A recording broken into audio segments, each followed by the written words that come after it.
প্রখ্যাত কথাশিল্পী আহমেদ ছফার মৃত্যুবার্ষিকী আজ। আর আহমেদ ছফার জন্ম হয়েছিল, দর্শক একটু আপনাদের মনে করিয়ে দিতে চাই, 1943 সালের জুন মাসে, এবং তার মৃত্যু হয়েছিল 2001 সালের 28 জুলাই। তিনি একাধারে ছিলেন লেখক, ঔপন্যাসিক, কবি, চিন্তাবিদ এবং বুদ্ধিজীবী। তাকে আমরা সবাই চিনি তার কাজের মাধ্যমে, এবং জাতীয় অধ্যাপক আব্দুর রাজ্জাক এবং সলিমুল্লাহ খান সহ আরও অনেকের মতো গুরুত্বপূর্ণ বাঙালি মুসলিম লেখক হলেন আহমেদ ছফা। আহমেদ ছফার লেখায় বাংলাদেশি জাতিসত্তার পরিচয় সবচেয়ে বেশি প্রাধান্য পেয়েছে। আহমেদ ছফার রচিত প্রতিটি উপন্যাসই তার ভাষার সৌকর্য, বিষয়বস্তু এবং রচনাশৈলীর অভিনবত্বে অনন্য এবং অতুলনীয়। তিনি মন, মনন এবং মানসিক, সাংস্কৃতিক, রাজনৈতিক, আর্থসামাজিক সহ প্রতিটি বিষয়ে সূক্ষ্মভাবে অনুষঙ্গ চরিত্র সৃষ্টি করেছেন, তথা কাহিনী কথনের অসামান্য দক্ষতা ছিল তার লেখায়।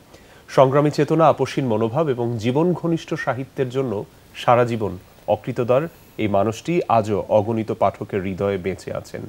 আমরা তার প্রতি গভীর শ্রদ্ধা জানাই।